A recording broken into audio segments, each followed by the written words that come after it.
Future Gohan is my favorite character in Dragon Ball Z, bar none. He's the Gohan that's extremely battle-hardened to the core, living through an excruciating time period ravaged by androids. But there's one teensy tiny problem with him: he's weak.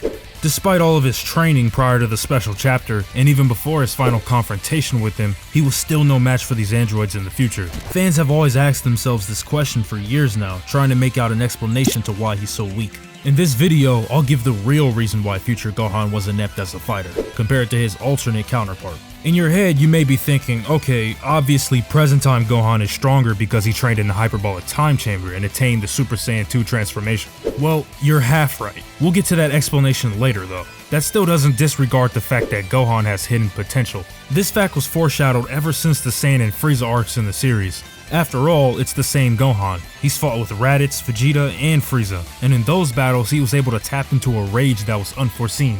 He amplified his power, and sometimes it even gave him a temporary physical edge against his opponent. Even in current Dragon Ball Super, Gohan is able to tap into his beast form, unleashing his true potential.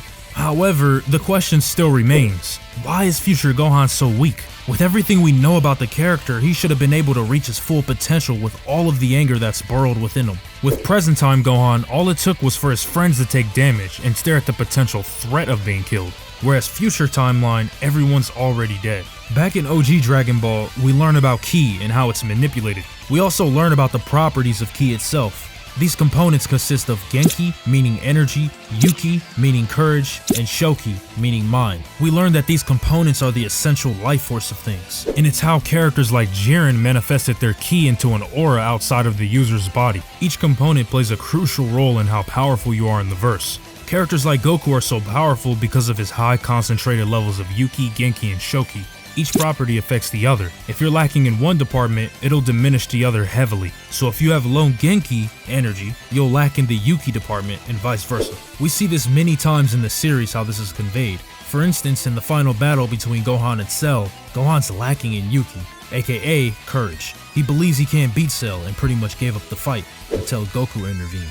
His lack of Yuki affected his Shoki and in turn affected his Genki, which caused the fight to drag on longer than it should have.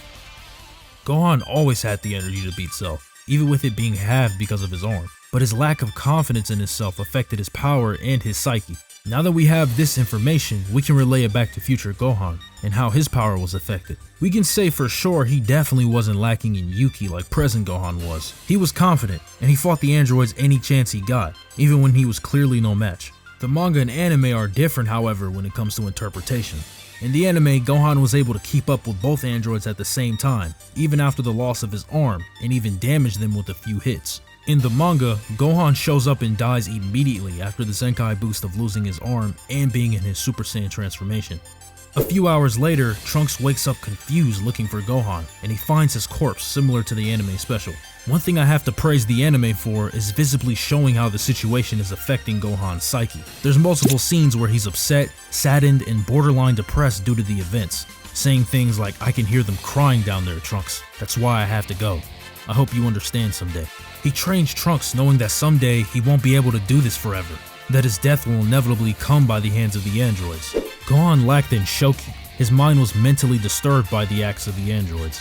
Although one may argue that he lacked in Shoki and Yuki, he didn't have the power and he failed to reach his full potential because of this dent in his psyche. Future Gohan didn't have his father to give him the words he needed to overcome the gap in power.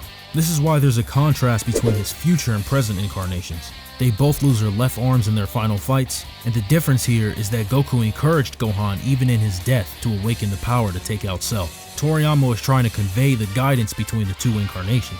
Present Gohan had the guidance from Goku, Piccolo, and was encouraged by the rest of the Z Fighters. Future Gohan had no one.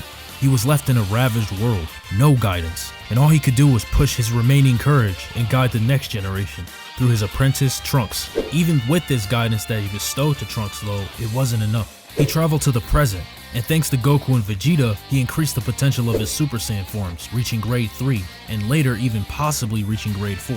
Gohan didn't know anything about going further, which is why he reached his peak early on, the pinnacle of Super Saiyan, in which he thought. Goku and Vegeta were the main precursors to unlocking these forms.